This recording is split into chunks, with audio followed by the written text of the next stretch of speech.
2:04 পর্দার পজিশন একদম ঠিক আছে তো? একদম স্যার। পজিশন নিয়ে নি। রেডি? 2:05 ইয়া। আরে এখানে তো কোনো ছায়া দেখতে পাচ্ছি না। তাহলে ওখানে ছায়া কোথা থেকে এলো?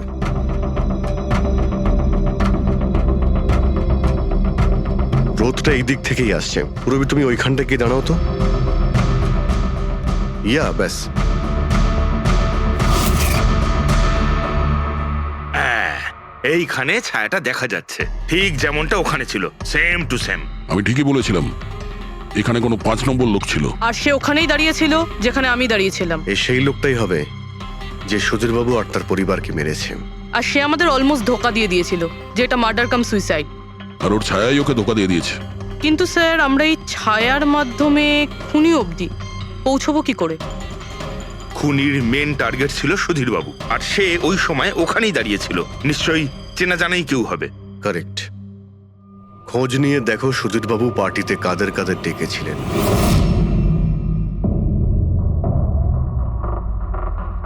স্যার আমি পড়ি। তুমি সুধীরের এক্সিকিউটিভ অ্যাসিস্ট্যান্ট? হ্যাঁ স্যার আমি Jahnavi. Marketing head. Yes sir. হ্যাঁ স্যার, আমি জগন্নাথ, আমি কোম্পানির লয়ার। আর সুধীর বাবুর পার্সোনাল লয়ারও। আগে হ্যাঁ, কিন্তু আপনারা আমার কাছে কি জানতে চাইছেন? সুধীরবাবুর কোম্পানিতে প্রায় 300 লোক কাজ করতেন, কিন্তু উনি পার্টিতে শুধু আপনাদের 3 জনকেই ডাকলেন। এরকম কিসের বিশেষ সম্পর্ক ছিল আপনাদের সঙ্গে সুধীরবাবুর? স্যার আমি আগেও বলেছি যে আমি ওনার এক্সিকিউটিভ অ্যাসিস্ট্যান্ট। তো একজন এক্সিকিউটিভ অফিসারের সঙ্গে এতটা পার্সোনাল রিলেশনশিপ? স্যার আমি ওনার শুধু কাজই না, বরং ওনার পার্সোনাল লাইফও ম্যানেজ করতাম। আই মিন পার্সোনাল আর প্রফেশনাল দুটোই।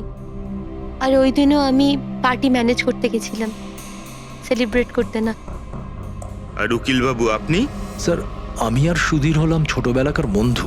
ওর বার্থডে আর আমি যাব না, এটা কি করে হতে পারে? আর আপনি? আপনাকে কেন ইনভাইট করেছিল সুধীরবাবু পার্টিতে? স্যার আমাকে সুধীর স্যার না, নীল ইনভাইট করেছিল। আমি আর নীল খুব ভালো বন্ধু ছিলাম। I see. তো আপনি ওনার পুরো শিডিউল ম্যানেজ করতেন। তো এই বার্থডে পার্টির দিন কেউ কি আসার কথা ছিল? কোনো মিটিং রেখেছিলেন আপনারা? স্যার ওই দিন ব্যাংক হলিডে ছিল, তার জন্য কোনো মিটিং বা অ্যাপয়েন্টমেন্ট ছিল না। আর ওনার বার্থডে ছিল, তাই উনি পুরো দিন ওনার ফ্যামিলির সাথেই কাটাতে চাইতেন। দুপুর 2টো থেকে 3টের মধ্যে আপনারা কোথায় ছিলেন? স্যার আমি তো আমার বাড়িতেই ছিলাম, ভ্লগ বানাচ্ছিলাম। ব্লগ? Video blog.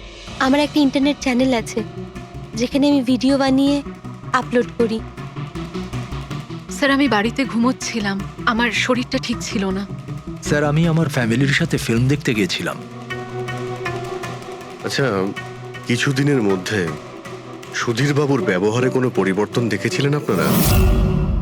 হ্যাঁ স্যার, আমি একটা জিনিস নোটিস করেছিলাম। স্যার আজ থেকে ঠিক 1 মাস আগে আমাদের মিটিং চলছিল।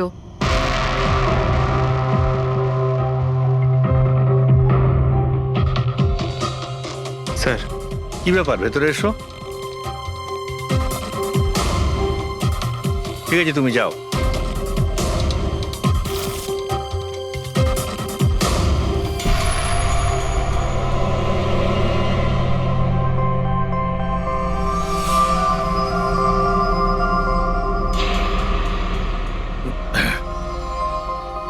Sorry gentlemen, meeting is over. বাচ্চাদের পোশাক? Yes sir. আচ্ছা, আর কিছু নোটিস করেছিলেন আপনারা? কোনো অদ্ভুত কিছু? হ্যাঁ স্যার, এই 2 সপ্তাহ আগে উনি আমাকে বলেছিলেন যে উনি ওনার দলিল চেঞ্জ করতে চান। উইল বদলাতে চাইছেন কেন? জানি না স্যার, ওনার দলিলে 3 জন মানুষের নাম ছিল, একজন ওনার স্ত্রী মায়া আর 2 জন ওনার ছেলে। কিন্তু উনি চতুর্থ একজনের নাম জুড়তে চাইছিলেন, অ্যাড করতে চাইছিলেন। কি নাম ছিল ওই চতুর্থ জনের? ওনার নাম তো উনি বলেননি। আপনি কি উইলটা বদলেছিলেন? আসলে আমি পেপার সব তৈরি করে দিয়েছিলাম, ব্যাস নাম ভরে ওতে সুধীরকে সই করতে হতো। জানি না কি হলো, হঠাৎ নিজের বার্থডের কিছুদিন আগে ও আমাকে বলল যে দলিল বদলাতে চায় না, ওই পুরনো দলিলটাই থাকবে। ঠিক আছে, এই চতুর্থ ব্যক্তি আবার কোথা থেকে এলো, যার নাম সুধীরবাবু নিজের উইলে ইনক্লুড করতে চেয়েছিলেন? সুধীরজির মৃত্যুর এই চতুর্থ জনের সঙ্গে কোনো কানেকশন থাকতে পারে। আমার তো এটাই কিছুতে মাথায় ঢুকছে না। বাচ্চাদের পোশাক কেউ কাউকে কেন পাঠাতে যাবে? বাচ্চাদের জামা কাপড় পাঠানো হয়েছিল, তাহলে ওই এনভেলপটা কোথায় গেল?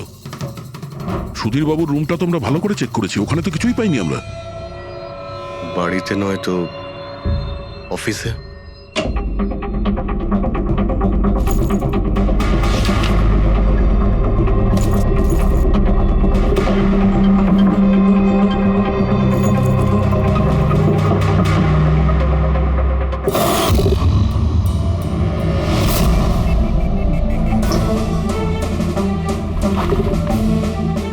পেয়ে গেছি।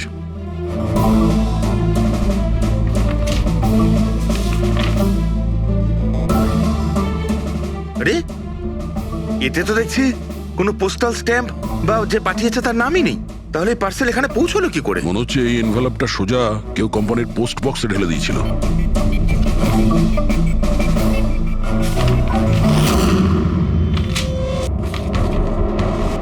এই এনভেলপটা ডক্টর সালুকের কাছে পাঠিয়ে দিই, উনি হয়তো কিছু পেতে পারেন।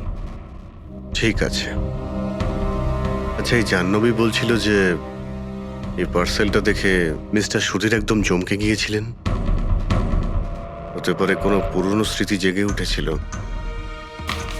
আর তারপর উনি কাউকে কলও করেছিলেন হয়তো।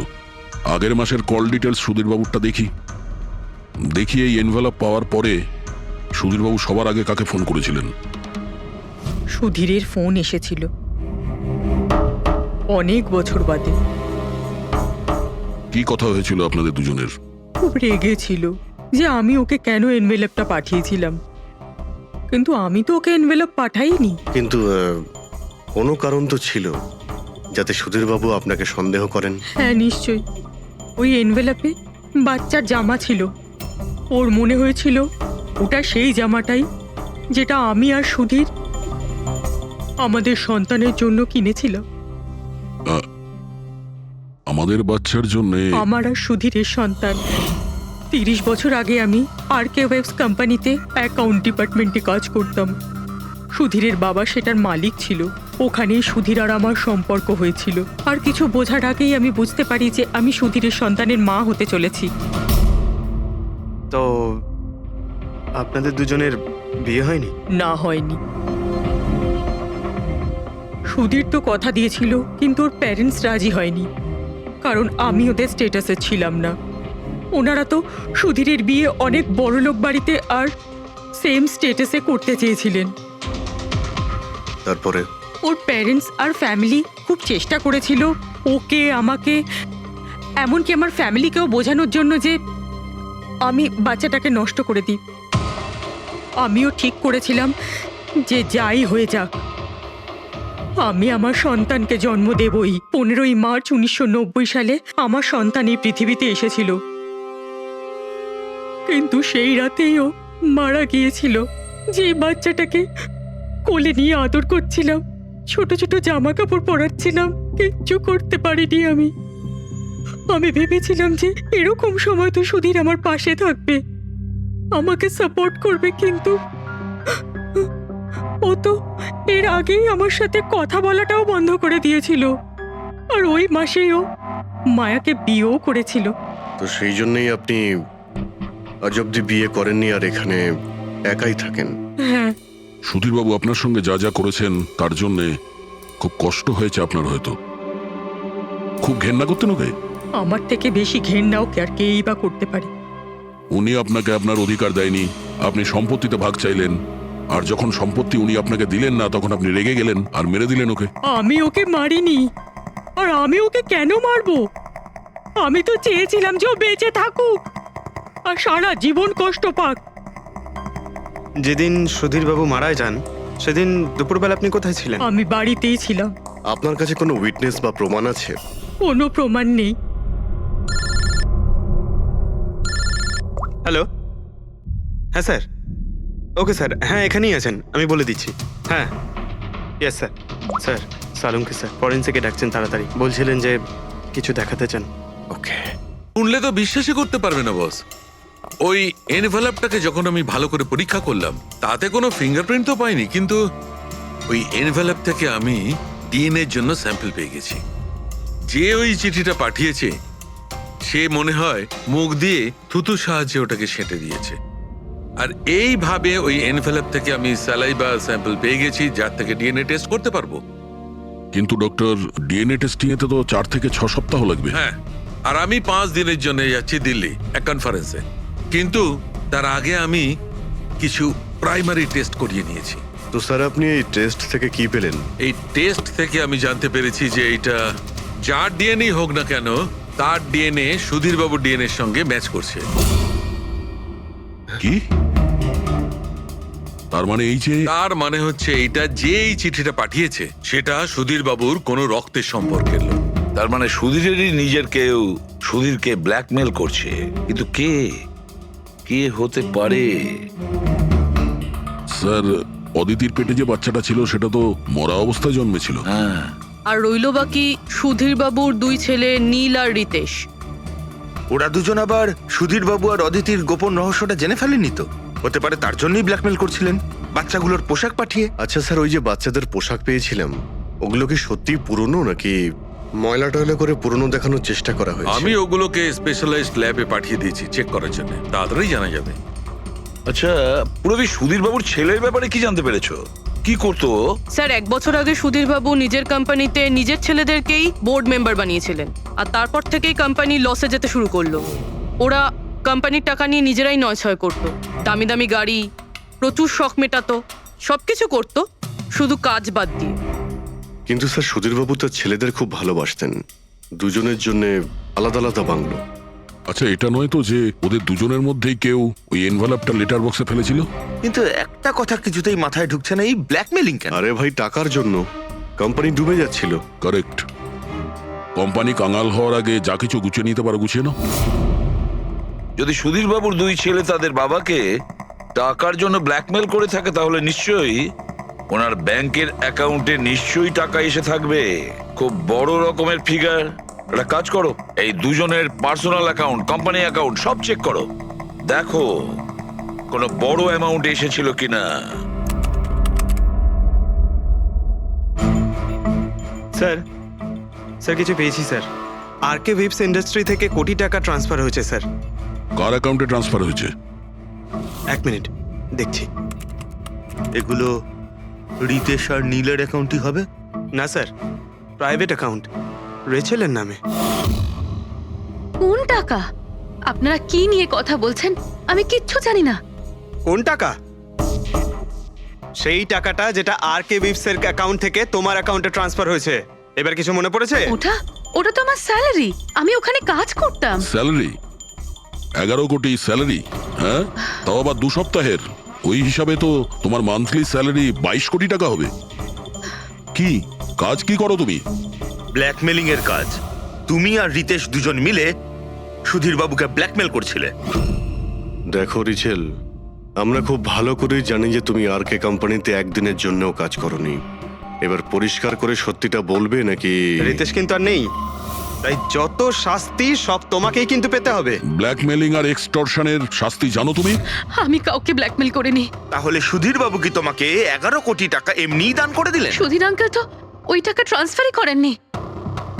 তাহলে কে করেছিল? আমার বয়ফ্রেন্ড রিতেশ। ও আমাকে বলেছিল যে ওর কোম্পানির টাকা ও কিছুদিনের জন্য অন্য কোথাও রাখতে চায়। অন্য কোথাও? কেন? জানি না, আর আমি জিজ্ঞাসাও করিনি।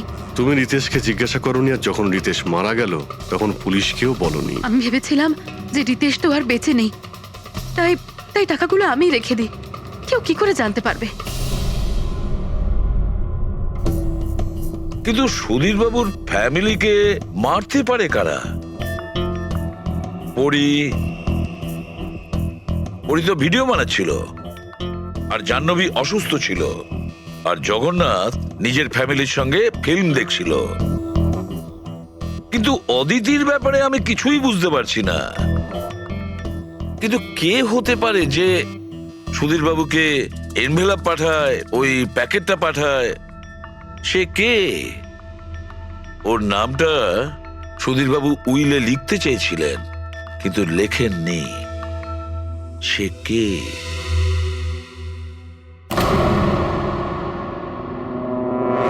প্রেমের দ্বিতীয় কেকটা কোথা থেকে আসলো? হ্যাঁ স্যার, এখানে দুটো কেক। সেটাই তো, যখন বার্থডে ছিল সুধীরবাবু তার নিজের ফ্যামিলির সঙ্গে, ছোট কেকটা কেন কাটতে যাবে যেখানে এত বড় কেকটা রয়েছে এর সামনে? স্যার, যাতে ও রাতে পার্টিতে বড় কেক খেতে পারে। আরে ভাই, সুধীর বাবু কি 18 বছরের বাচ্চা ছিল নাকি যে নিজের বার্থডেতে দুটো কেকের অর্ডার দেবে? স্যার, হতে পারে এই কেকটা ওনাকে কেউ গিফট করেছে, এই কিন্তু বাদামওয়ালা সেটা কেক। তো বক্সে নিয়ে আসবে, আর তার উপরে কেক শপের নামটাও লেখা থাকবে। না স্যার, ওখানে তো আমরা কোনো বক্স পাইনি। ছিল না? হতে পারে কেউ এই কেকটা বাড়িতে বানিয়েছে। সেই জন্যই আমরা ওখানে বক্স পাইনি। কিন্তু এই আমন্ড দেওয়া কেক পাঠালোটাকে? স্যার, হ্যাঁ, স্যার আমি জাহ্নবীর সোশ্যাল প্রোফাইল চেক করছিলাম। স্যার, এখানে ওর অনেক অনেক ছবি আছে যেখানে ও কেক আর পেস্ট্রি বেক করছিল। বেকিং ও খুব পছন্দ করে। হ্যাঁ, আমি বেকিং পছন্দ করি, তাতে কি? তো কিছু না, তুমি বাদামওয়ালা কেক বানিয়েছিলে না সুধীর বাবুর জন্য?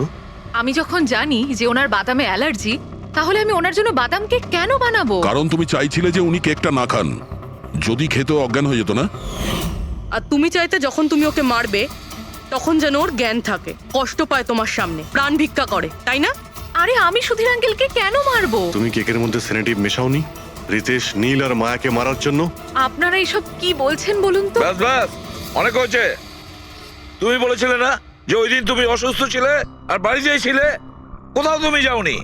তুমি পার্টিতে কিভাবে গিয়েছিলে কিনা পার্টিতে? আমি সত্যি 2-3টে পর্যন্ত ঘুমিয়েছিলাম। তারপর ঘুম থেকে ওঠার পর আমার মনে হলো যে আমি একটু বেটার ফিল করছি, আর তাই আমি পার্টিতে চলে যাই। এতে আমার কি অন্যায়? তুমি যদি রাত 2টো থেকে 3টে অবধি সত্যিই ঘুমিয়েছিলে, তাহলে 2:30টার সময় যখন সুধীর বাবু মারা যান, তখন তোমার মোবাইল ওনার ঘরের সামনে গেল কি করে? দেখো জাহ্নবী, মিথ্যে বলে কোনো লাভ নেই। আমরা তোমার মোবাইলের রেকর্ড চেক করে দেখেছি। যে সময় সুধীর বাবু মারা যান সেই সময় তোমার ফোনের লোকেশন ওনার বাড়ির কাছেই ছিল। এবার সত্যি বলবে নাকি আরো টাইম ওয়েস্ট করতে চাও? আমি আর নীল একে অপরকে ভালোবাসতাম। আমরা ভেবেছিলাম যে নীলের বাবার বার্থডে আমাদের কাছে একটা ভালো সুযোগ ছিল ওনাকে আমাদের ব্যাপারটা বলার, আর সেই জন্যই আমি ওখানে যাই।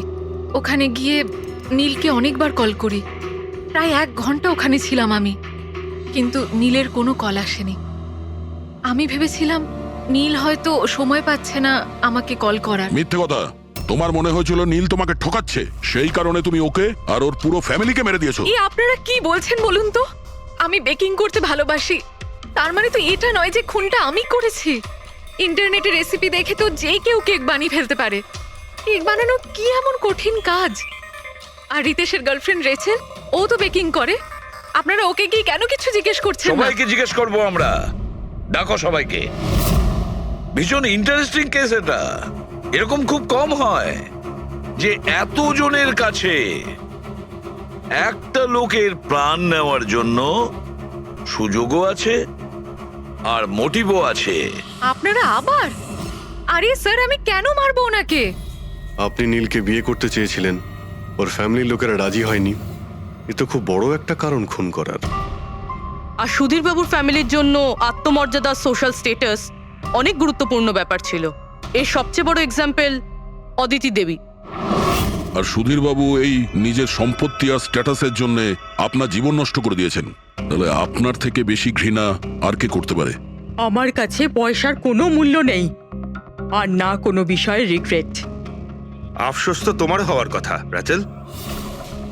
এখানে তো 5,000 টাকার জন্য মানুষকে খুন করে, আর তুমি তো বসে বসে 11 কোটি টাকা পেয়েছো। আর আপনি? আপনার হাতে তো সুধীর বাবু তার লাইফের রিমোট কন্ট্রোল দিয়ে দিয়েছিল। আপনি সবই জানতেন ওনার ব্যাপারে। এটাও জানতেন যে উনি ওনার গানটা কোথায় রাখেন। দেখুন, আপনাদের যা ইচ্ছে বলতে পারেন। আমি আপনাকে আগেও বলেছিলাম যে আমি সেদিন ঘরে ভিডিও ব্লগ বানাচ্ছিলাম।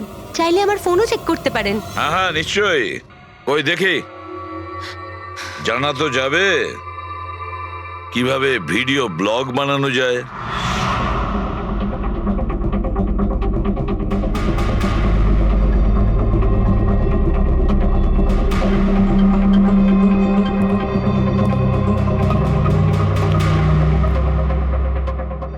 স্যার এখন আপনি বিশ্বাস করেছেন তো যে সেদিন আমি নিজের ঘরে DIY ভিডিও বানাচ্ছিলাম? DIY তার মানে? Do it yourself. স্যার আমি প্রত্যেকদিন নিজের ইন্টারনেট চ্যানেলে মানুষদের দৈনন্দিন কাজের ইজি পদ্ধতি দেখাই। Do it yourself. স্যার হ্যাঁ, নিউজ পেপারটা দেখুন, ডেটটা ওই একই। হ্যাঁ, সেটাই তো আছে। মানে ভিডিও ওই দিনই শুট করা হয়েছিল? স্যার হ্যাঁ পুরবি, স্যার আমি মেমোরি কার্ডের ডেট আর টাইম চেক করেছি। এই ভিডিওটা ওই দিনই তৈরি করেছিল, 2টো থেকে 4টের মধ্যে। আচ্ছা। আর স্যার পরীর মোবাইল লোকেশন ক্রস চেক করেছিলাম আমরা, তাতে দেখলাম ও সেদিন বাড়িতেই ছিল। পুরবি একটা কাজ করো, এই 4 জন লেডিসকে আলাদা ঘরে বসাও। স্যার হুম। চলো।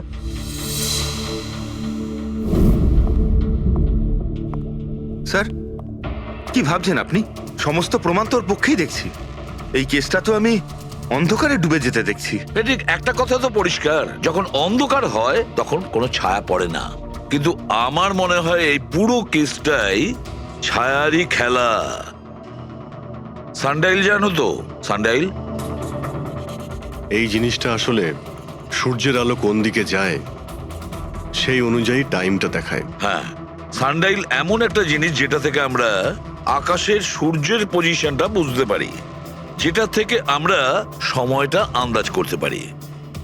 এবার দেখো, আমাদের পৃথিবী ঘুরতে থাকে আর সেই জন্য সূর্যের অ্যাঙ্গেলটাও বদলে যায়, যেটার কারণে সানডাইলে ছায়ার পজিশনটা বদলাতে থাকে। এটা তো মাথায় ঢুকে গেছে স্যার, কিন্তু এটার এই কেসটার সাথে কি সম্পর্ক বলুন এর তো? সঙ্গে সম্পর্ক আছে ফেডরিক। পরি, এই পুরো প্রমাণগুলোই আমরা পরীর কাছ থেকে কালেক্ট করেছি। পরি সে এমন একজন কেউ পুরো এভিডেন্স গুলো ম্যানিপুলেট করতে পারে, মেমোরি কার্ডের ডেটটাও চেঞ্জ করতে পারে, পুরো এভিডেন্সেস কন্ট্রোল করতে পারে, কিন্তু সূর্যকে কন্ট্রোল পরি করতে পারে না। ভুলে যেও না যে সূর্য কোনো সময়ই ভুল সময় সে দেয় না। তার মানে পরী ভিডিওতে ডেট আর টাইম দুটোই চেঞ্জ করে দিয়েছে? হয়তো চেঞ্জ করেছে বা করেনি, কিন্তু এখন আমরা এই ছায়াকে প্রশ্ন করব যে পরি সত্যি বলেছে না মিথ্যে বলেছে। কারেক্ট, এই সেটিংটা একদম সেরকমই হয়েছে যেমন পরীর ভিডিওতে ছিল। আর রোদও সেই রকম আছে সেদিন যেরকম ছিল। শুধু পরীর জায়গায় পুরবি দাঁড়িয়ে আছে। স্যার আমরা এখানে কি করব? আগামী 6 ঘন্টা পর্যন্ত পুরবীকে এইভাবেই দাঁড়িয়ে থাকতে হবে যেভাবে ভিডিওতে পরী দাঁড়িয়েছিল। আমরা এটাই দেখতে চাই যে যদি পরী সত্যি কথা বলে তাহলে 2টো থেকে 4টের মধ্যে পুরবীর মুখে ঠিক সেই জায়গা থেকে রোদ্দুর পড়বে যেমন পরীর মুখে ছিল। আর স্যার যদি আমার ছায়া পরীর ছায়ার সাথে ম্যাচ না করে তো? তো দেখতে হবে। ক্যামেরা অন করো।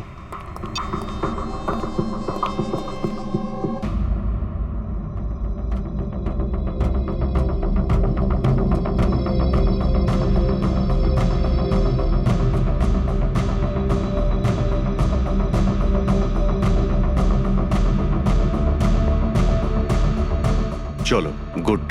ওকে পুরবী, রিল্যাক্স। আচ্ছা কি আছে এই ভিডিওতে? আরে দেখতে দাও ভাই।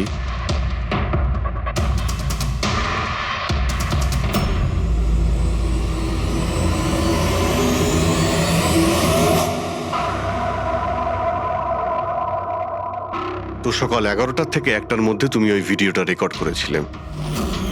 আর তুমি খুব চালাকির সাথে ভিডিও ডেট আর টাইম চেঞ্জ করে দিয়েছো। মেমোরি কার্ডের ডেট আর টাইম বদলে দিয়েছিলে, নিজের মোবাইল ফোনটা বাড়িতে রেখে দিয়েছিলে যাতে আমরা ওখানকার লোকেশন পাই। তুমি কি মনে করেছিলে এসব করার ফলে আমরা বোকা হয়ে যাব? হ্যাঁ, না তুমি আমাদেরকে বোকা বানাতে পারলে, না আকাশে ওঠা সূর্যকে। তোমার ভিডিওতে রোডের ডিরেকশন দেখে স্পষ্টই বোঝা যাচ্ছে ওই ভিডিওটা 11টা থেকে 1টার মধ্যে শুট করা হয়েছে। চেষ্টাটা ভালোই করেছিলেন, কিন্তু রিসার্চ ওয়ার্কটা একটু দরকার ছিল। পরি তোমার ব্যাপারে আমরা সব কিছু জেনে গেছি। পড়ি আমাদের হয়তো ম্যাক্সিমাম 4 সপ্তাহ সময় লাগবে তোমার ডিএনএ টেস্ট করে এটা প্রমাণ করতে যে তুমি সুধীর বাবুর মেয়ে, কিন্তু তাতে সত্যিটা বদলে যাবে না।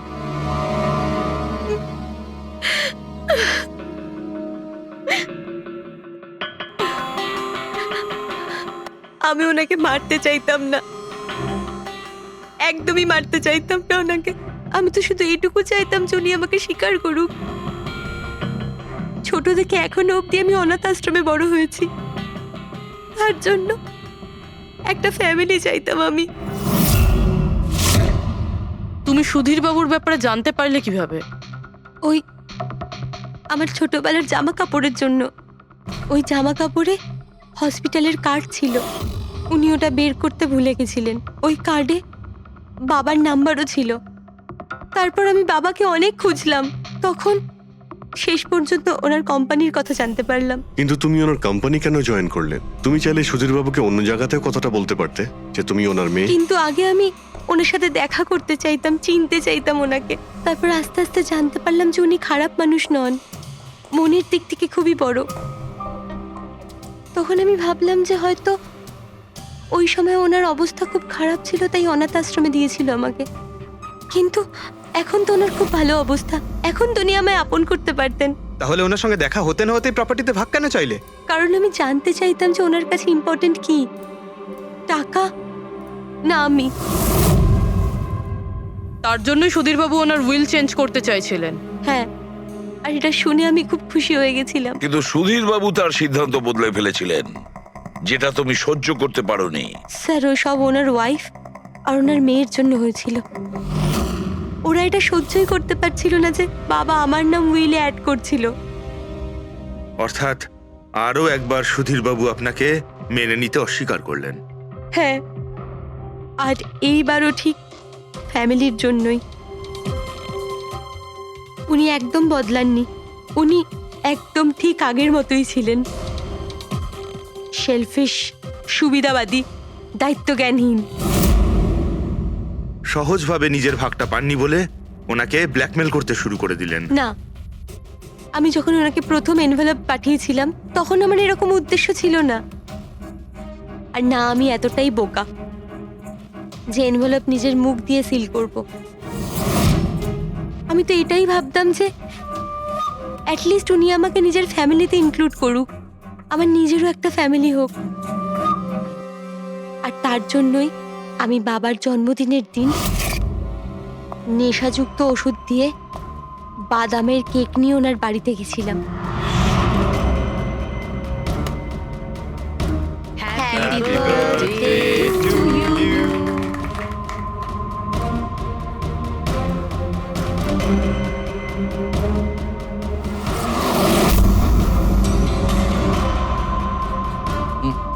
আমার অ্যালার্জি আছে।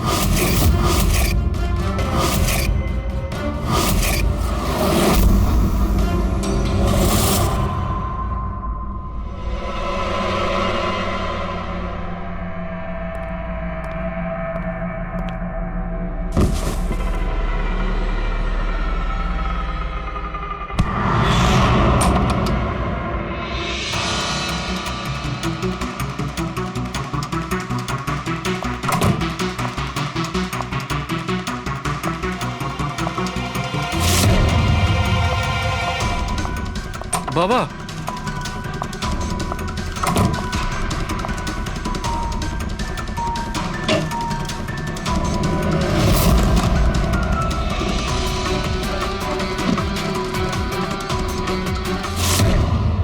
তুমি সুধীর বাবুর পুরো ফ্যামিলিকে মারতে চেয়েছিলে না?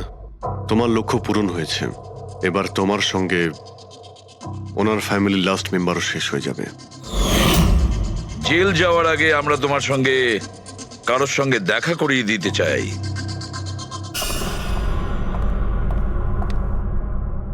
ইনি অদিতি দেবী, তোমার মা।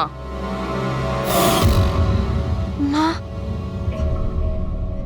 আপনাকে মিথ্যে বলা হয়েছিল যে আপনার সন্তান মৃত জন্ম নিয়েছিল।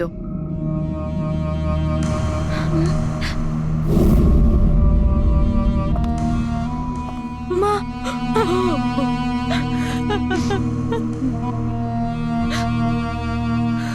ওর এই সুধীর বাবু আর তার ফ্যামিলিকে শেষ করে দিয়েছে। আমরা দুঃখিত, আপনারা দুজন আবার বিচ্ছিন্ন হয়ে যাচ্ছেন।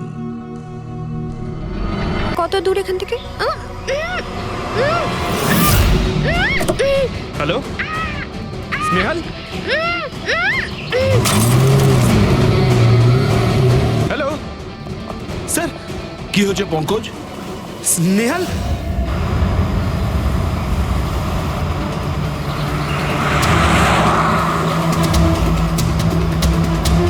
স্যার, এটা স্নেহালের গাড়ি স্যার।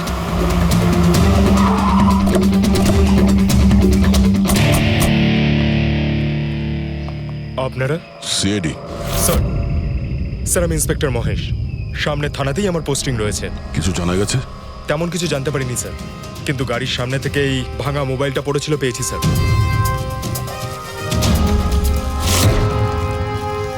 স্যার এটা স্নেহালের স্যার। এটা তো পুরোপুরি ভেঙে গেছে, মনে হচ্ছে কোনো গাড়ি চাপা দিয়ে এটাকে ভেঙে দেওয়া হয়েছে।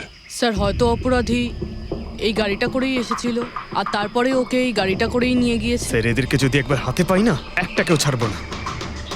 আচ্ছা পঙ্কজ, স্নেহালের কারোর সঙ্গে কোনো শত্রুতা ছিল? স্যার সাদা সিধে মেয়ে ছিল স্যার, ওর কারোর সঙ্গে কোনো শত্রুতা নেই। ঠিক আছে, আমরা স্নেহালকে খুব তাড়াতাড়ি খুঁজে বার করবো। এটা স্নেহালের ব্যাগ, পার্টস, এই ল্যাপটপের মতো দামি জিনিসটাও গাড়িতে? স্যার এই অপরাধটা লুটপাটের জন্য তো শুধু হয়নি। আমি একটা কথা কিছুতেই বুঝতে পারছি না, এই স্নেহাল পুনা যাচ্ছিল তো এই রাস্তায় কেন এলো? মানে এই রাস্তা তো পুনায় যায় না। জিপিএস এর জন্য স্যার, জিপিএস দেখে ওই রাস্তায় এসেছে। জিপিএস ভুল রাস্তায় নিয়ে এসছে, এটা কি করে সম্ভব? স্যার অ্যাকচুয়ালি কি হয়েছিল, জিপিএস হাইওয়েতে ট্রাফিক জ্যাম দেখিয়েছিল, সেই জন্য এই রাস্তাটা ধরেছিল। ও, তার মানে স্নেহাল খুব বড় ষড়যন্ত্রের শিকার হয়েছে। গাড়িতে কিছু পাওয়া গেল সারিকা? কিচ্ছু পাওয়া যায়নি, আর না পাওয়ার কোনো আশা আছে। কেন এরকম কেন বলছো? তুমি এই গাড়িটার থেকে কোনো অদ্ভুত স্মেল পাচ্ছ কি? হ্যাঁ, এই কেমিক্যালের মতো কোনো একটা জিনিসের গন্ধ। এক্স্যাক্টলি, এটা কেমিক্যালের গন্ধ। অপরাধী যাওয়ার আগে এই গাড়িটা ভালো করে পরিষ্কার করে গেছে জিম্বোকোলক্সি নামের কেমিক্যাল দিয়ে। এখন এই গাড়িটার থেকে না তো কোনো আঙুলের ছাপ পাওয়া যাবে আর না ডিএনএ। এই কাজটা তো কোনো প্রফেশনালের। স্যার খুনি যদি প্রফেশনাল হয় তাহলে ওকে খুঁজতে অনেক সময় লেগে যাবে স্যার। পঙ্কজ, তোমাকে কিছুক্ষণের জন্য ভুলতে হবে যে স্নেহাল তোমার বন্ধু, একজন সিআইডি অফিসারের মতো ভাবো। Right sir. স্নেহালের মম ড্যাড, আন্টি। বাবা পঙ্কজ, কিছু জানতে পারলে? আন্টি আপনি চিন্তা করবেন না স্যার, আমাদের পুরো টিম রয়েছে, স্নেহালকে খুঁজে বার করব। সকাল সকালও বাড়ি থেকে বেরোনোর সময় খুব খুশি ছিল, জব ইন্টারভিউয়ের জন্য যাচ্ছিল তো। আমি ওকে বলেও ছিলাম তুই পুনা যাচ্ছিস যখন ট্রেনে চলে যা, কিন্তু ও আমার কথা শুনলো না। এই স্নেহাল পুনা যাচ্ছে সেটা কে কে জানতো? আমরা বাড়ির লোকেরা আর ওর কিছু বন্ধু বান্ধব। পুনাতে কোন কোম্পানিতে যাচ্ছিল এই ইন্টারভিউ দিতে? Okay take. ওখান থেকে রোহিত বলে একজন ফোন করেছিল। রোহিত? আপনাদের ছাড়া এই রোহিত জানতো যে স্নেহাল পুনা আসছে?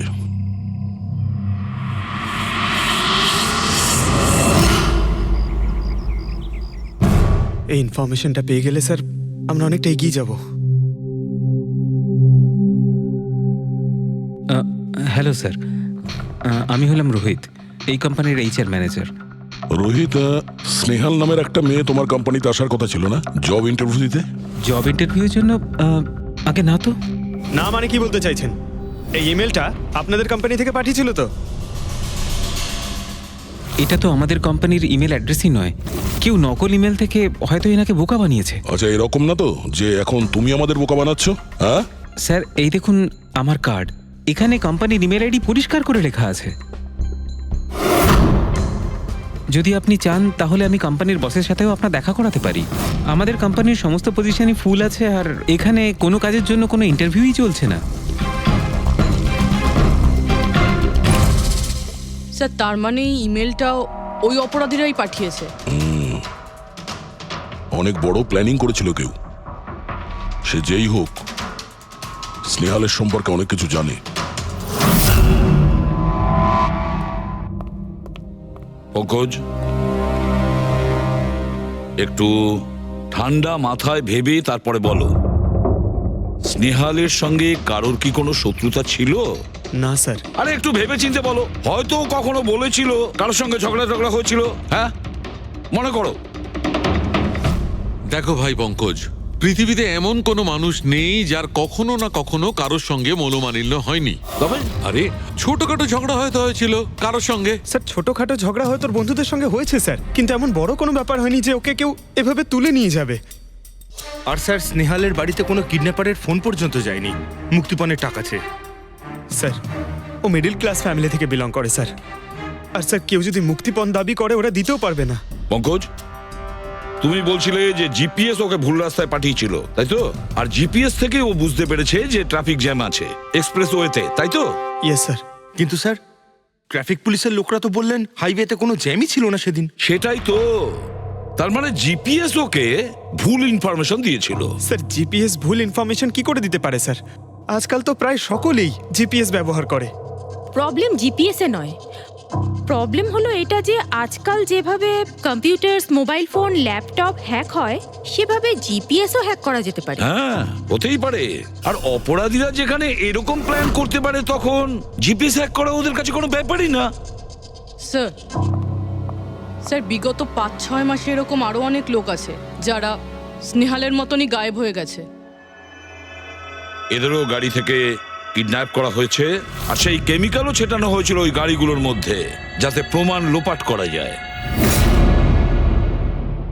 ও মাই গড, কি হয়েছে স্যার? এখনো পর্যন্ত এদের খুঁজেই পাওয়া যায়নি।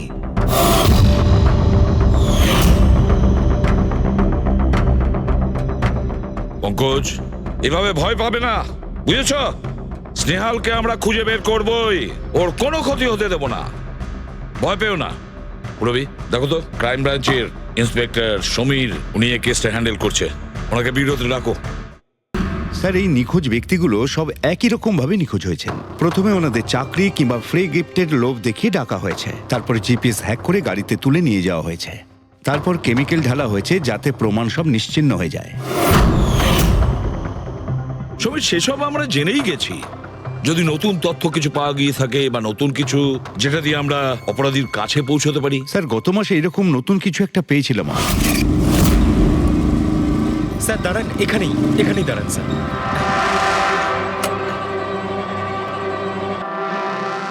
কোথায় আছে? ওই যে স্যার ওই গাছটার নিচে।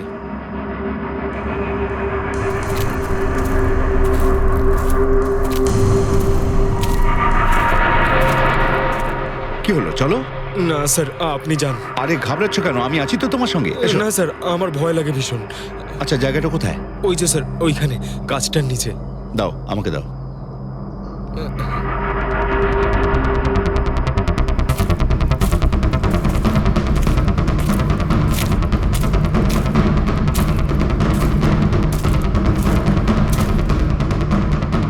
কি এই জায়গাটাই তো? হ্যাঁ স্যার।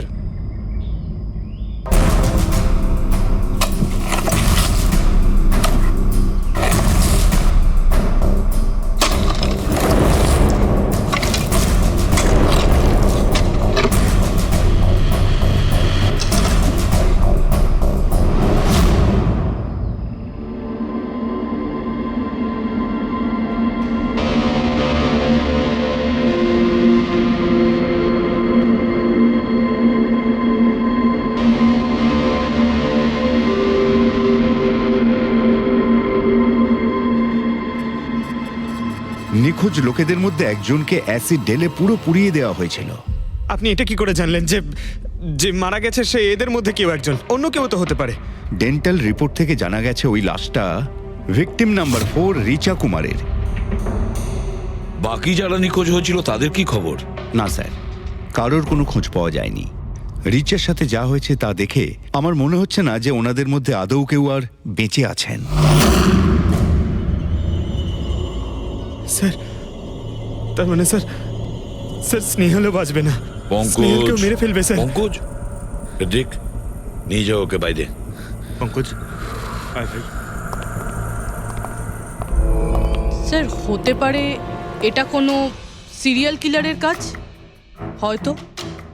না পুরবি, আমার তো মনে হয় না এটা কোনো সিরিয়াল কিলারের কাজ, কারণ নর্মালি সিরিয়াল কিলারের একটা প্যাটার্ন আছে, প্যাটার্ন।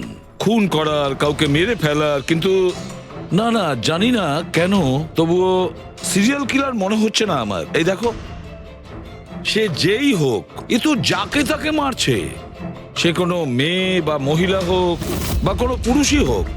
এই দেখো, এরা হলো সবাই স্টুডেন্ট, বয়সটাও এদের কাছে কোনো ব্যাপার না। এটা নিশ্চয়ই অন্য কোনো ব্যাপার। এই দেখো, এই নাতাশা বেচারি তো, আরে নাতাশার সঙ্গে যখন দুর্ঘটনা ঘটে তখন ওর সঙ্গে ওর বয়ফ্রেন্ডও ছিল, কুলদীপ। কুলদীপ নাম ওর। হ্যাঁ স্যার, আমি ওনাকে 3 বার জিজ্ঞাসাবাদ করেছি, তারপরে কিন্তু বিশেষ কিছু আমি জানতে পারিনি। কুলদীপ, স্যার এটা আমার ভুল। আমার সেদিন নাতাশাকে একা গাড়িতে ছেড়ে যাওয়া উচিত হয়নি। সবকিছু শুরু থেকে বলো, সব কথা ডিটেলে। স্যার, নাতাশা এমআইবি কোম্পানিতে রিসেপশনিস্টে জব করত। তখনই একদিন হঠাৎ করে কোনো বড় কোম্পানি থেকে ভালো জবের অফার এসেছিল। Sir 1 minute.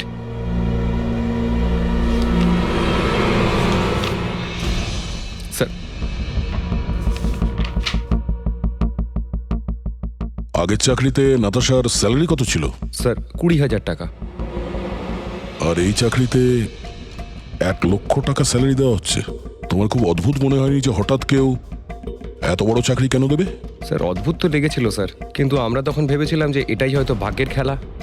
আর আমি আমার গাড়ি নিয়ে নাতাশাকে ইন্টারভিউতে পৌঁছে দিতে চলে গেলাম। এ কোন পথে চলেছি আমরা দুজনে একসাথে গাড়িতে। আরে থামো থামো কুলদীপ, আমি তোমাকে কতবার বলেছি বলো তো, তুমি গান গেও না। আসলে তুমি বড্ড বেসুরে গাও। ওরে বাবা, আমি গান গাইছি না, আমি এটা জিজ্ঞেস করছি যে আমরা এটা কোথায় এলাম। এই রাস্তা তো আগে কোনোদিন দেখিনি আমি। তুমি শুধু জিপিএস ফলো করো, নিজের বুদ্ধি খাটাতে যেও না। আরে বাবা, মনে হচ্ছে আমরা ভুল রাস্তায় ঢুকে পড়েছি। এক কাজ করি, আমি বরং ইউটার্ন নিই, আর যে রাস্তা চিনি সেই রাস্তা দিয়েই যাই। ওকে। আরে ও মাই গড, আবার কি হলো? মনে হচ্ছে পাংচার হয়ে গেছে।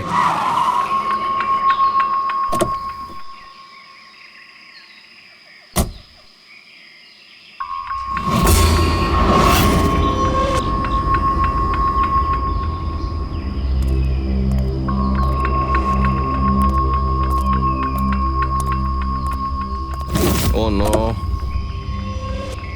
দেখো দুটো টায়ারই পাংচার হয়ে গেছে। একটা হলে তো পাল্টানো যেত। তাহলে এবার কি করব? এখানে ট্যাক্সি, অটো কিছুই তো পাওয়া যাবে না। দাদা দাদা দাদা, 1 মিনিট 1 মিনিট। এখানে আশেপাশে কত মেকানিক পাওয়া যাবে? হ্যাঁ আছে তো, 2 কিলোমিটার সামনেই আছে। কি হয়েছে, পাঞ্চার হয়ে গেছে নাকি? হ্যাঁ দাদা, আমাকে একটু ছেড়ে দেবেন? ছেড়ে দিতে পারি, কিন্তু 50 টাকা আরে লাগবে। 100 টাকা নিয়ে নেবেন, চলুন। আরে কুলদীপ, তুমি আমাকে এখানে একা রেখে যাচ্ছ? আমি যাবো আর আসবো, ঠিক আছে? আমার তোমার সাথে আসাই উচিত হয়নি। লাভ ইউ সোনা। 10 মিনিট তুমি ভেতরে বসো, বাইরে বেরোবে না। আমি যাবো আর আসবো, চলো চলো। ও আমাকে বলেও ছিল যে আমি ওকে যেন একলা ছেড়ে না যাই। যদি আমি ওর কথাটা শুনতাম গো। তারপর তুমি মেকানিককে নিয়ে ওখানে পৌঁছলে, আর ওখানে নাতাশা ছিল না? না স্যার। স্যার, ওই বাইকের লোকটা এদের সঙ্গে মিলে আছে। হতে পারে। তুমি ওই বাইকওয়ালাকে দেখেছো? কিছু মনে আছে? না স্যার, ও তো হেলমেট পরেছিল। আচ্ছা, ওই বাইকের নাম্বার মনে আছে? না স্যার, সেই সময় আমার নাতাশাকে ইন্টারভিউ পৌঁছে দেবার তাড়া ছিল, তাই খেয়াল করিনি। আচ্ছা, এই নাতাশা কোনো ডায়েরি টায়েরি কিছু লিখতো? আমি বলতে চাইছি যে সারাদিন কি করেছে, কিংবা মিটিং শিডিউলস। ডায়েরি তো নেই, কিন্তু হ্যাঁ ল্যাপটপ আছে, যাতে ও নিজের জরুরি বিষয়গুলো লিখে রাখতো। দেখান।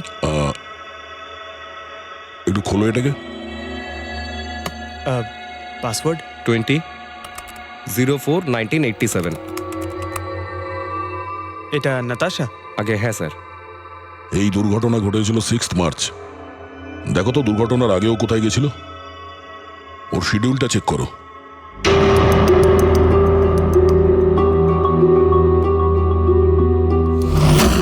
স্যার 3 মার্চ ও জেডি ল্যাব গিয়েছিল ব্লাড টেস্ট করাতে। হ্যাঁ তো স্যার 1 সপ্তাহ আগে স্নেহালও ওখানে গিয়েছিল জেডি ল্যাবে। কি বোরিং ফিল্ম দেখালে তুমি আমাকে, জানো মাথা ধরে গেল। হ্যাঁ, ফিল্মটা একদম বোরিং ছিল না। আরে কি বোরিং ফিল্ম ছিল। আমার খুব খিদে পেয়েছে, চলো ওখানে গিয়ে কিছু খেয়ে নি। না, আমি খেতে পারবো না, তুমি খেয়ে নাও। আমাকে এখন 12 আওয়ার্স ফাস্টিং করতে হবে, আমার কাল ব্লাড টেস্ট আছে। Blood test? তোমার কি হয়েছে? Relax, it's just a blood test, normal routine checkup. আরে বাবা, তুমি তো ভয় দেখিয়ে দিয়েছিলে আমায়। আচ্ছা, ব্লাড টেস্টে ভয় পেয়ে গেলে, আর যদি আমার কিছু হয়ে যায় তখন কি করবে? তখন অন্য কেউ চলে আসবে। কি? অন্য কেউ? হ্যাঁ, অন্য কেউ? তুমি বলার সাহস হলো কি করে? আমাকে মেরো না তুমি, এখানে আমার একটা সম্মান আছে। I love you, I love you, I love you. আরে তোমার কিছু হতেই দেব না। স্যার, হ্যাঁ যা সন্দেহ করেছিলাম তাই হলো। সব ভিকটিমই গায়েব হয়ে যাওয়ার ঠিক আগে ব্লাড টেস্ট করিয়েছিল ওই জেডি ল্যাব থেকে। জেডি ল্যাব থেকে? ঠিক আছে, একটা সূত্র তো পাওয়া গেল। আর স্যার, যাদের যাদের বাছা হয়েছিল তাদের কাছে একটা বিশেষ ইমেল এসেছিল টেস্টের কয়েকদিন আগে। কিরকম ইমেল? স্যার, ওই ইমেলে এটা লেখা ছিল যে ওরা পুরো টেস্টটাই 500 টাকায় করতে পারবে। স্যার, এরকম ইমেল তো স্নেহালের কাছেও এসেছিল। 500 টাকায় তো আজকাল একটা টেস্ট করানোও সম্ভব নয়। বস একটু দেখি কি কি আছে। হ্যাঁ, দেখো একবার।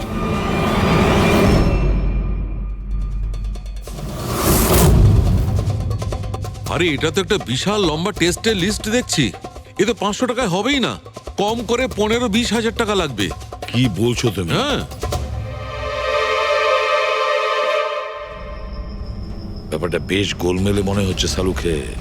এটার তো একটাই কারণ হতে পারে সালুখে, যে টেস্ট করা আর লোকদের সিলেক্ট করা, সুস্থ লোকদের নির্বাচন করা, তারপর তাদের অপহরণ করে মেরে ফেলা।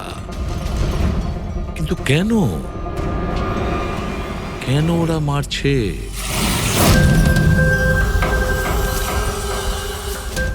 স্যার, আপনাদের নিশ্চয়ই কোনো ভুল হচ্ছে। 500 টাকাতে এতগুলো রিপোর্ট করা সম্ভবই নয়। এটা তো আমরাও বলছি। এতগুলো টেস্ট 500 টাকা কি করে হয়? এই ল্যাব এত দয়ালু কি করে হয়ে গেল যে এত কম টাকায় এতগুলো টেস্ট করছে? স্যার, আমরা এরকম কোনো মেল পাঠাইনি। আচ্ছা, ওসব ছাড়ো। ঠিকঠাক বলবে নাকি আরো কিছু পদ্ধতি অবলম্বন করতে হবে আমাদের? 1 মিনিট স্যার, আপনি এভাবে মিথ্যে অভিযোগ দিয়ে আমাদের ভয় দেখাতে পারেন না। আপনি যাদের নাম বলছেন তারা তো আমাদের ল্যাবে আসেইনি। এই দেখুন, এটা হলো আমাদের আমরা জানি যে ওরা এখানে আসেনি। ওদের বাড়ির লোক বলেছে যে এই ল্যাব থেকে হোম টেকনিশিয়ান গিয়েছিল ওদের বাড়িতে ব্লাড স্যাম্পল নেওয়ার জন্য। ডাকো সবাইকে। এই লিস্টটা দেখে বলুন, আপনাদের মধ্যে কে এদের বাড়িতে গিয়েছিল ব্লাড স্যাম্পল নিতে?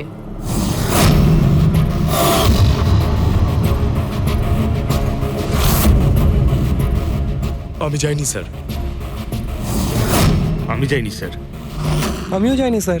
কেউ যায়নি? তাহলে ব্লাড স্যাম্পল নিজে থেকেই ওদের ঘর থেকে উড়ে এখানে চলে এলো? হ্যাঁ,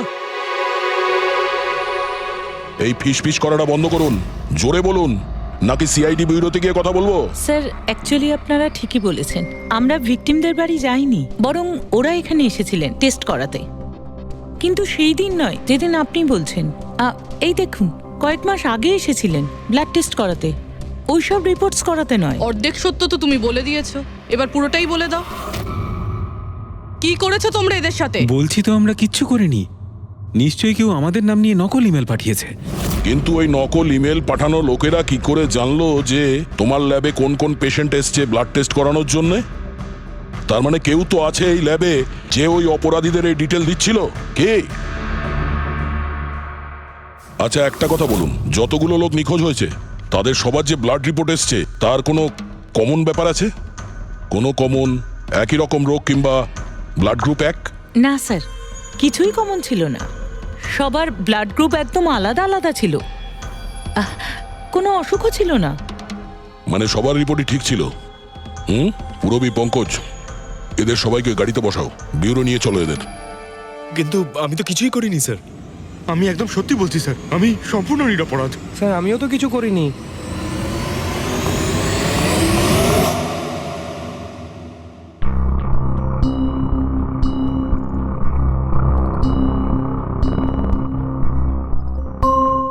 না স্যার, এদের মধ্যে কেউই তো সেদিন আমাদের বাড়িতে ব্লাড নিতে আসেনি।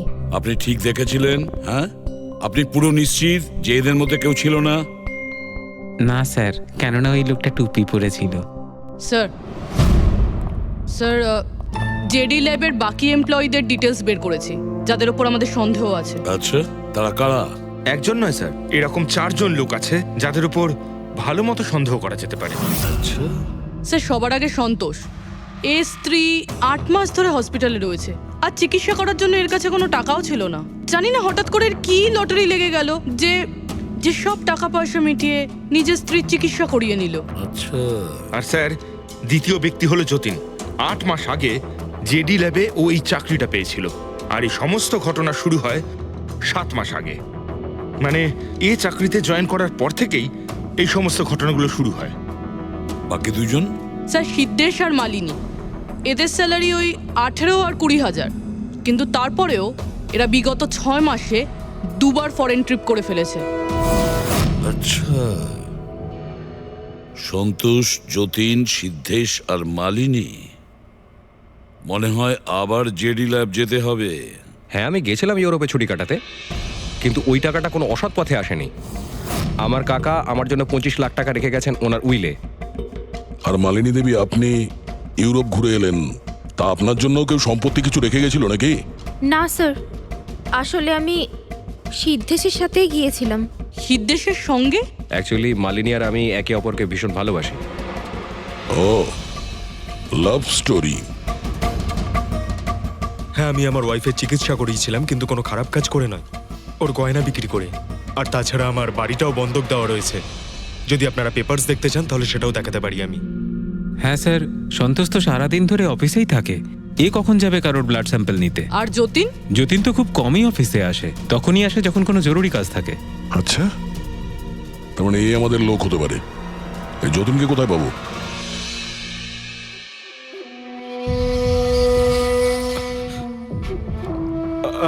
আমি কথা দিচ্ছি স্যার, কাউকে কিচ্ছু বলবো না, আমি কিচ্ছু বলবো না কাউকে। এই শপথ বাক্য সিনেমাতেই ভালো লাগে, বুঝেছো? আর আমাদের কাজের নিয়ম তো খুব ভালো করেই তুমি জানো। স্যার, আমি শহর ছেড়ে চলে যাবো স্যার, আমি এই দেশটাই ছেড়ে চলে যাবো। ওরা আমাকে কোনোদিনও খুঁজে পাবে না sir. Sir please sir. Jatin, নিজের আর আমাদের সময় একদম নষ্ট করো না। যার যখন চোখ বন্ধ করার সময় আসবে তাকে তো চোখ বন্ধ করতেই হবে, বুঝেছো?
যতীন, স্যার, ধোঁয়া বেরোচ্ছে স্যার। স্যার, স্যার ভেতরে কিছু পড়ছে স্যার। যতীন, যতীন, ও নো, যতীন, ও নো, যতীন, কি হয়েছে? তুমি ঠিক আছো? কে করেছে এরকম? কার জন্য কাজ করো তুমি, বলো? ওই চোখটা সব কিছু দেখতে পায়, সব ভাইকে দেখতে পায়।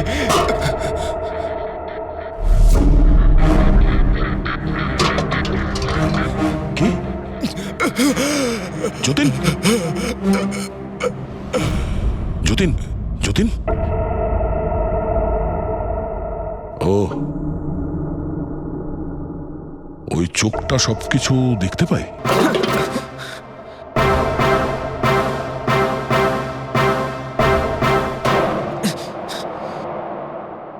স্যার,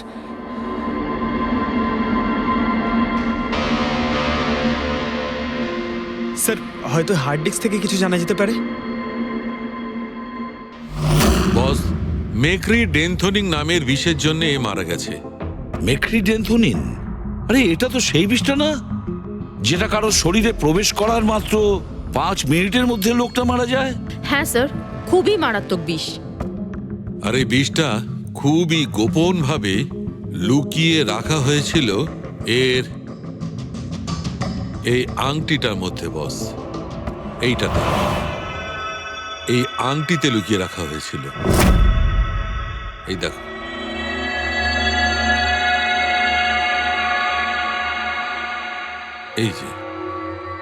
এই যে দেখতে পাচ্ছ, ছোট্ট একটা পিন, এই ছুঁচে বিষটা ছিল, আর এইটা এই আংটির ওপর ছিল। আর বস, এই আংটিটার ওপরটাকে যদি এভাবে ঘোরানো হয়, তখন এই পিনটা বাইরে বেরিয়ে আসে এইভাবে। আর যখনই এই সূঁচটা ওর আঙুলে ফুটে যায়, সঙ্গে সঙ্গে বিষটাও সারা শরীরে ছড়িয়ে যায়। কিন্তু স্যার, যতীন নিজেকে শেষ করতে যাবে কেন? ফেডরিক, যতীনের ধরা পড়ার ভয় ছিল। একটা কথা তো স্পষ্ট যে যতীন নিজের বসকে, মানে যার হয়ে ও কাজ করত, তাকে খুব ভয় পেত। এত ভয় পেত যে যখন ও জানতে পারে আমরা ওকে ধরতে যাচ্ছি, তখন ও সুইসাইড করলো, যাতে ওর সাহায্যে আমরা ওর বসের কাছে পৌঁছতে না পারি। বুঝলে, এই কেসটা শুধু কিডন্যাপিং আর সিরিয়াল কিলিং এর নয়, এটা অনেক বড় চক্রান্ত, খুব বিপজ্জনক বড় একটা চক্রান্ত। এর পেছনে একটা কোনো বড় গ্যাং ইনভলভ, খুব বড় গ্যাং। সেই গ্যাং যার সিম্বল হলো চোখ। স্যার, হ্যাঁ স্যার, ল্যাপটপে কিছুই পেলাম না। সব ফাইল নিজে নিজেই ডিলিট হয়ে গিয়েছে অটো ডিলিটেশনের জন্য। আর হার্ড ডিস্ক? স্যার, হার্ড ডিস্কও ড্যামেজ হয়ে গেছিল, কিন্তু একটা লিস্ট আমরা রিকভার করেছি। হ্যাঁ স্যার।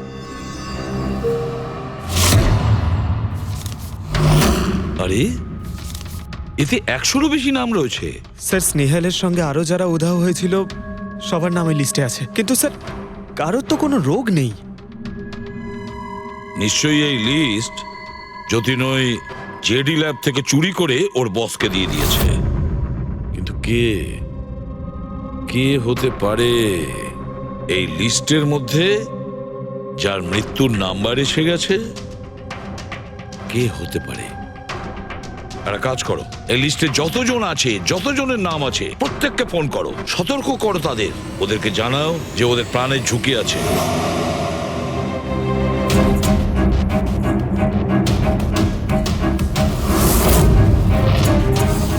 কি? আরে না, আমি আর কি মারছি না, আমি সত্যি সিআইডি থেকে বলছি। আপনার প্রাণ সংশয় আছে, সেই জন্যই বলছি। যতক্ষণ আমরা না বলবো, আপনি প্লিজ বাড়ি থেকে বাইরে বেরোবেন না। কি চাকরির ইন্টারভিউ? যেও না আলিশা। কিন্তু আমি তো এক্ষুনি বেরোবো। না, বাড়ি থেকে তুমি বেরিও না। Alisha, Alisha, hello hello hello Alisha. কি হয়েছে ফেডরিক? ফেডরিক, কি হয়েছে? স্যার, আলিশা নামের একটি মেয়ের চাকরির জন্য একটা ইন্টারভিউ কল এসেছিল। এখন ওর ফোনটা বন্ধ পাচ্ছি স্যার।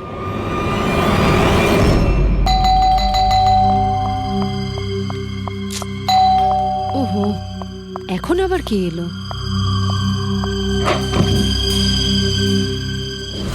আলিশা? হ্যাঁ, আপনারা? সিআইডি। ও মাই গড, মানে আমি যে মডেলিং এর অফারটা পেয়েছি সেটা ভুয়ো? ওই লোকগুলো আমাকে কিডন্যাপ করতে চায়? হ্যাঁ, কিন্তু এখন আর ঘাবড়ানোর কোনো প্রয়োজন নেই। আলিশা এখন ইন্টারভিউর জন্য যাবেও, আর ওর কিছু হবেও না। না স্যার, আমি ইন্টারভিউ দিতে যাব না স্যার, আমার খুব ভয় করছে। তুমি যাবে না, অন্য কেউ যাবে, আলিশা সেজে।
এক্সকিউজ মি, অ্যাকচুয়ালি আমি রাস্তা হারিয়ে ফেলেছি, ওই জিপিএস এ কিছু প্রবলেম হয়েছে, তো একটু হেল্প করতে পারবেন? আপনি কোথায় যেতে চান ম্যাডাম? আমার এই সামনেই, আমি এখনই বলছি।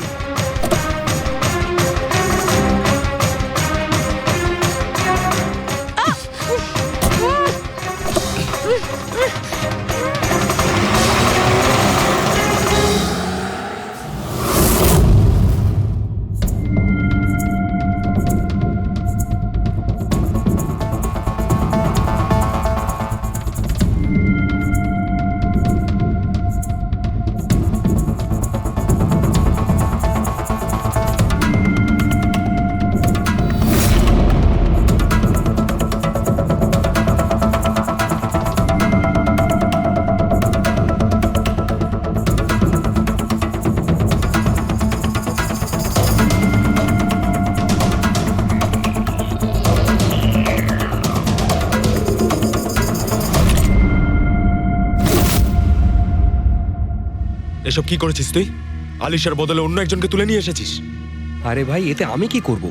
গাড়িটাও আলিশার ছিল আর মোবাইলটাও আলিশারই ছিল। তাহলে আলিশার ব্লাড গ্রুপটা কোথায়? তোকে তো এবার বসই দেখতে।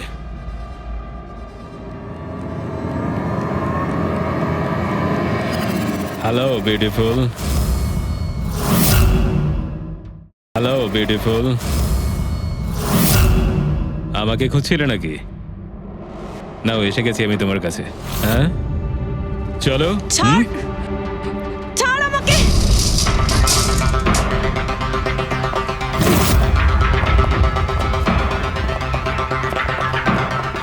পালানোর চেষ্টা, বিউটি উইথ ব্রেনস।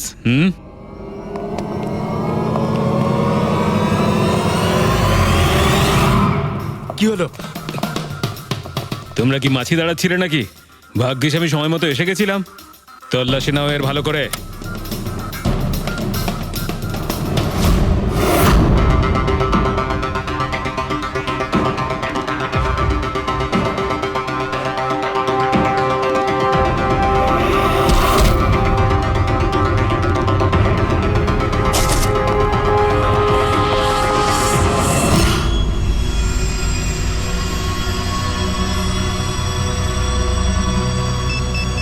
বস, জুতোতে কি আছে? নিজেই দেখে নাও।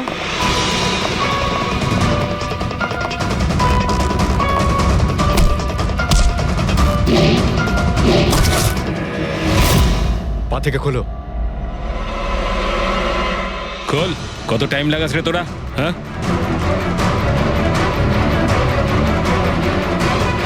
এই কি হয়েছে ভাই? Tracking device.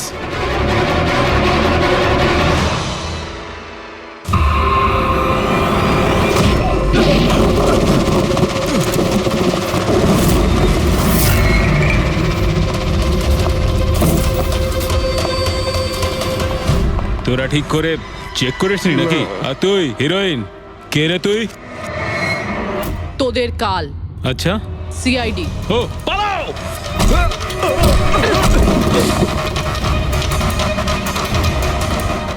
পুরবি? স্যার, স্যার ওইদিকে পালিয়েছে।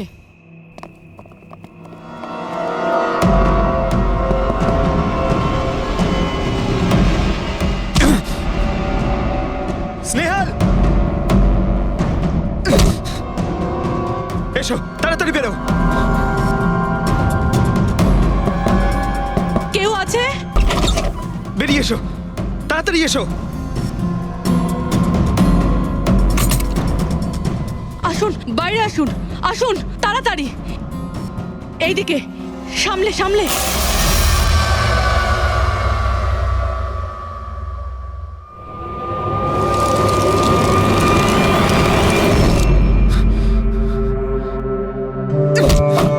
স্নেহাল, পঙ্কজ, তুমি ঠিক আছো তো? ভেবেছিলাম আমি আর এখান থেকে কোনোদিন বেরোতে পারবো না। তুমি যেখানেই থাকতে আমি তোমায় ঠিক খুঁজে বার করতাম। তুমি আমাকে এত ভালোবাসো? আরে তোমাকে খুঁজতে গিয়ে আমার 10 কিলো ওজন কমে গেছে, পাগল। চলো চলো, তাড়াতাড়ি চলো।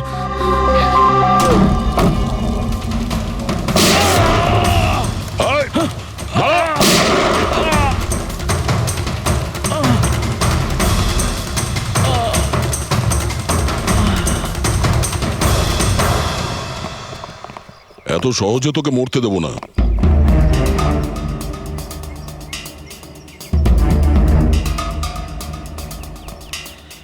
বল, এখানে কি হচ্ছিল? কার কথা এসব কাজ করছিলি তুই? আমরা যাদের জন্য কাজ করি না, তোমরা ওদের ব্যাপারে কিচ্ছু জানতে পারবে না। ওদের চোখ তোমাদের দেখতে পাবে, কিন্তু তোমরা ওদের কখনো দেখতে পাবে না। আমরা দেখতে পাবো না? আহা।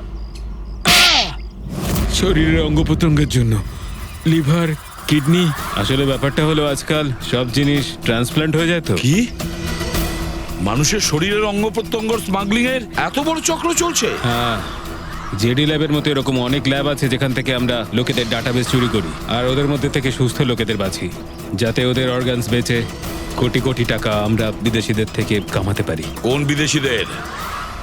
কোন বিদেশিদের? সারা পৃথিবীর বিদেশিরা একটা স্পেশাল ওয়েবসাইটে আসে যেখানে মানুষের শরীরের আলাদা আলাদা অঙ্গ প্রত্যঙ্গের নিলাম হয়। একবার টাকা আমাদের অ্যাকাউন্টে চলে এলে আমরা ক্লায়েন্টের ব্লাড গ্রুপের লোককে খুঁজে বের করি ওই লিস্ট থেকে। তারপর ওদের 500 টাকা টেস্ট করার জন্য মেসেজ পাঠাস, যাতে এটা জানতে পারিস যে ওদের হাঁটু, লিভার কিংবা হার্ট তোদের ক্লায়েন্টের সঙ্গে ম্যাচ করছে কিনা। হ্যাঁ, একদম ঠিক। ম্যাচ হওয়ার পরে আমরা ওদের ইন্টারভিউয়ের জন্য ডাকি, ঠিক ওই রকম ভাবে যেভাবে একটা মাকড়সা একটা মাছিকে লোভের জালে ফাঁসায়। এইসব বাজে কাজ করার পরেও আবার দাঁত বার করে হাসছিস? নিজের কাজের জন্য একটুও লজ্জা বা অনুতাপ হচ্ছে না তোর? হাসি তো আমার তোমাদেরকে দেখে পাচ্ছে সিআইডি। আমাকে ধরে তোমাদের কি মনে হচ্ছে তোমরা বিরাট বড় তীর মেরে দিয়েছো? আমাদের মতো কোনো অর্গান গ্যাংকে ধরা মানে হলো ঠিক যেন সমুদ্র থেকে এক মগ জল তোলা। আচ্ছা, আগে এটা বল, আগে বল তোর বাবাকে। মারো আমাকে, আমিও এটাই চাই যে তুমি আমাকে মেরে ফেলো, কেননা আমি জ্যান্ত ধরা পড়েছি জানতে পারলে না? আমার বস, আমার বন্ধু, আমার পরিবার, আমার বাড়ির লোকজন সবাইকে মেরে ফেলবে। কে তোদের বস আর কে কে শামিল আছে তোদের এই চক্রে? এর উত্তর আপনি আমার মুখ থেকে কোনোদিন শুনতে পাবেন না ACP sir.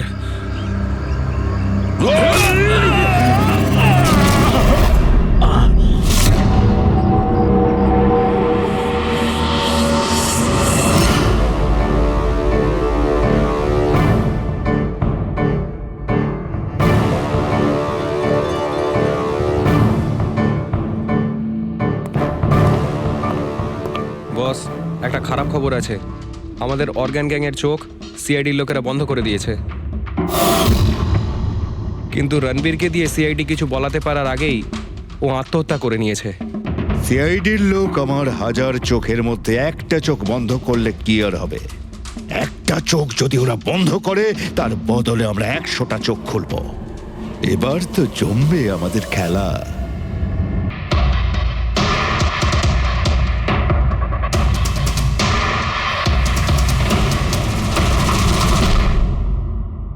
Emergency medical card. এনার আমন্ড আর শেলফিশে অ্যালার্জি আছে।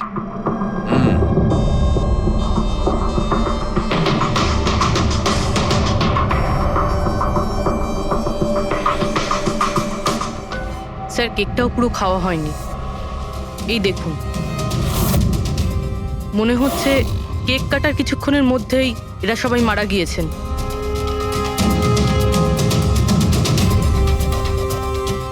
হাতাহাতির কোনো চিহ্নই নেই, সোজা গুলি করেছে।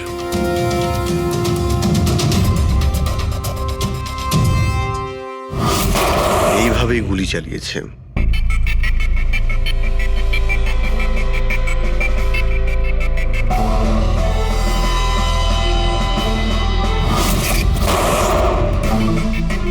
আরেকটা লাশ কোথায়? ভেতরে আছে স্যার।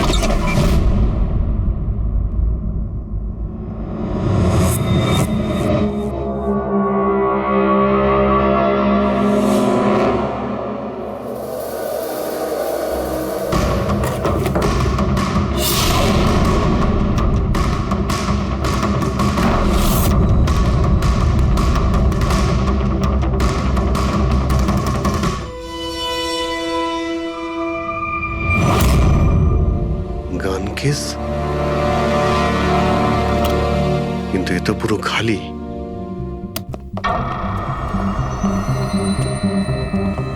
তবে স্যার, এই ঘটনা ঘটেছে কতক্ষণ হয়েছে?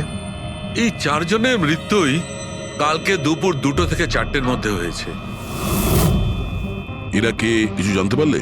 হ্যাঁ স্যার, উনি সুধীর বাবু, আর কে উইপস ইন্ডাস্ট্রির চেয়ারম্যান। ওর বড় ছেলে নীল, আর এ ওর ছোট ছেলে রিতেশ। আর ভিতরে যে আছে সে সুধীর বাবুর স্ত্রী মায়া। স্যার, নীল আর রিতেশ দুজনেই আর কে উইভস কোম্পানির বোর্ড মেম্বার ছিল, কিন্তু কোম্পানির অবস্থা খুবই খারাপ ছিল, বন্ধ হওয়ার জোগাড়। প্রচুর ধার বাকি হয়ে গেছিল, আর বাজারের ধারও মেটাতে পারছিল না, সমস্যা বেড়েই চলেছিল।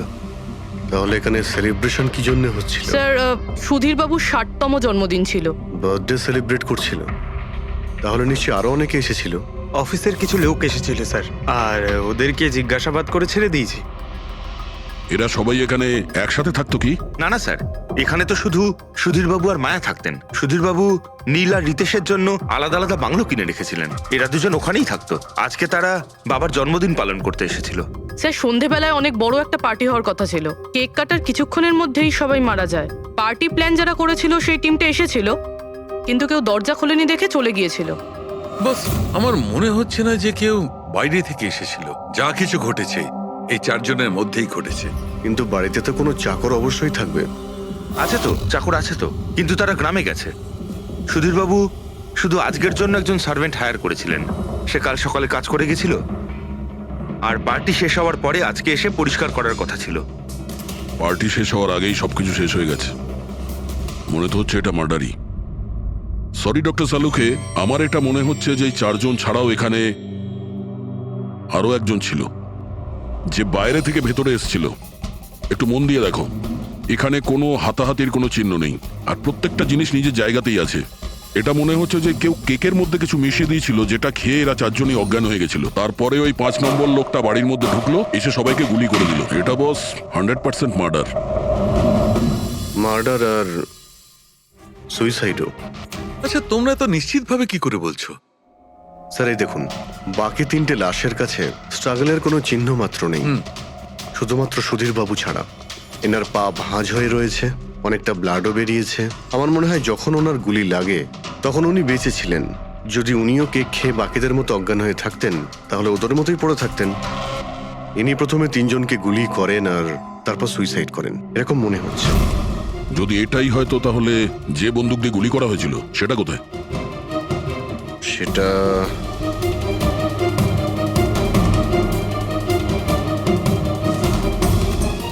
এখানে গুলি লেগেছিল, মানে মাথাতে। সুধীর বাবু যদি এইভাবে গুলি চালান তো এইভাবেই হয়তো পড়েছেন, আর তখনই হাত থেকে বন্দুকটা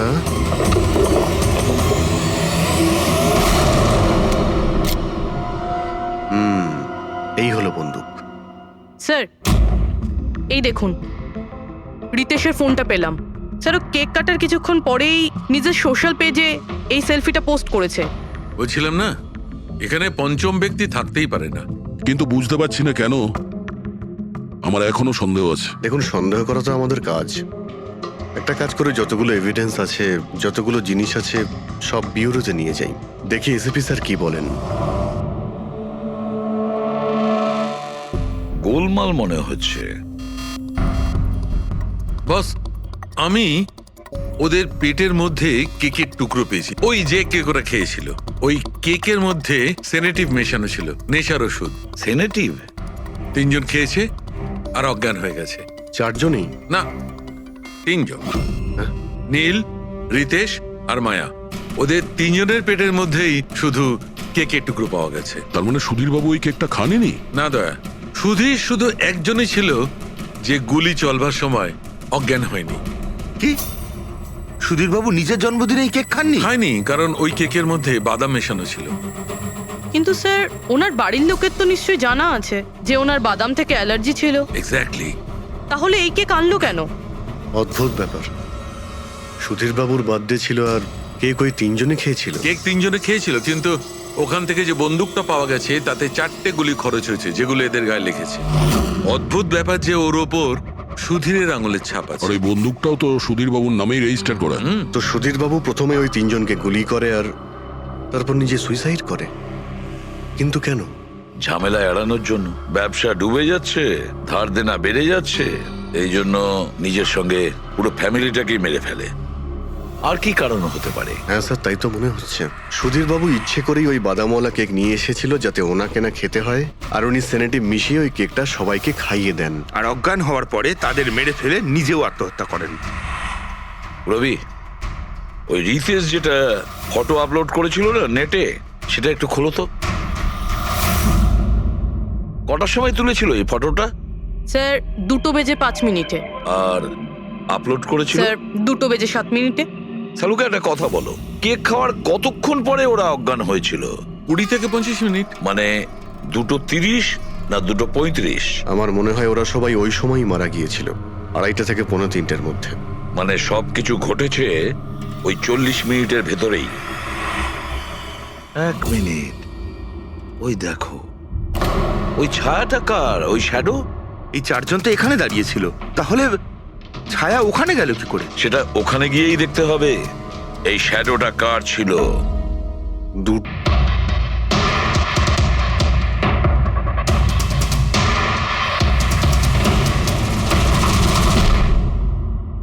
এমার্জেন্সি মেডিকেল কার্ড। এনার আমন্ড আর শেলফিশে অ্যালার্জি আছে।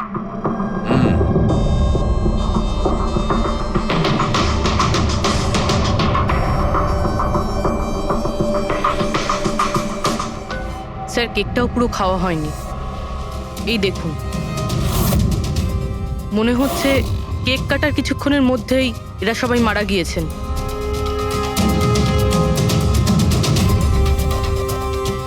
হাতাহাতির কোনো চিহ্নই নেই, সোজা গুলি করেছে।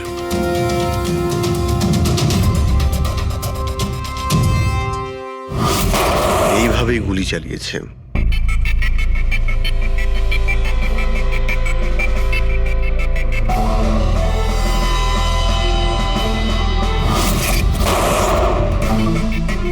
আরেকটা লাশ কোথায়?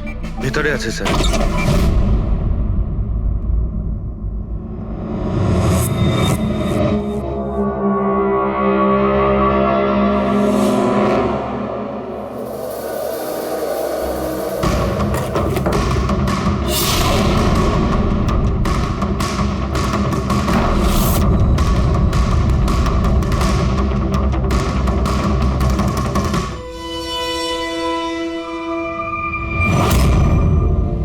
গান কেস, কিন্তু এ তো পুরো খালি।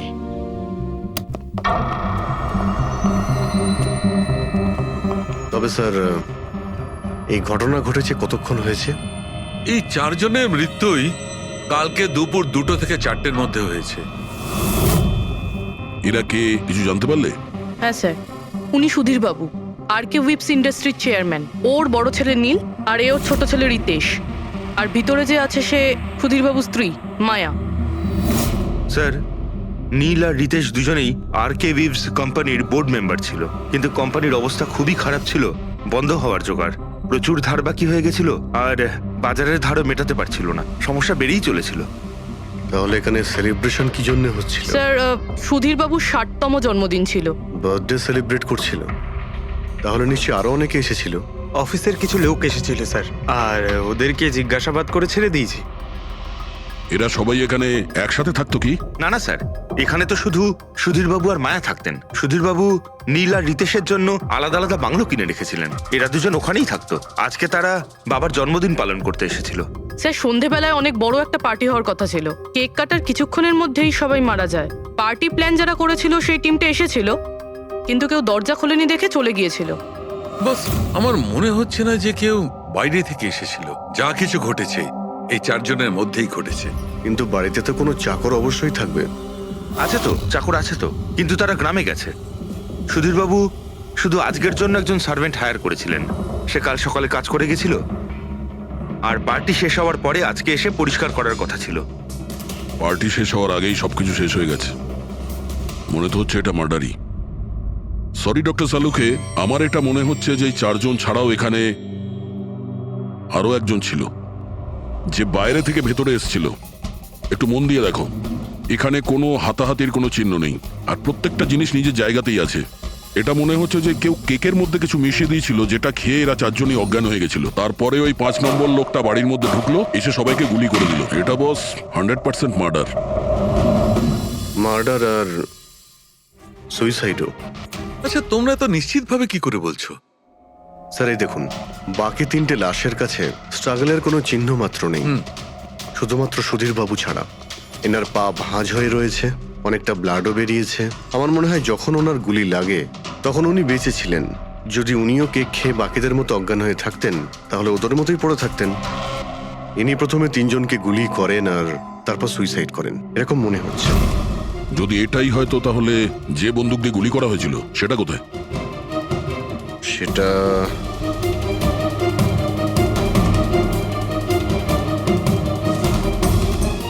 এইখানে গুলি লেগেছিল মানে মাথাতে।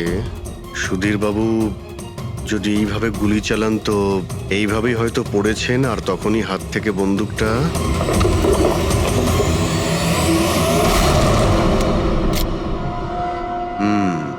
এই হলো বন্দুক।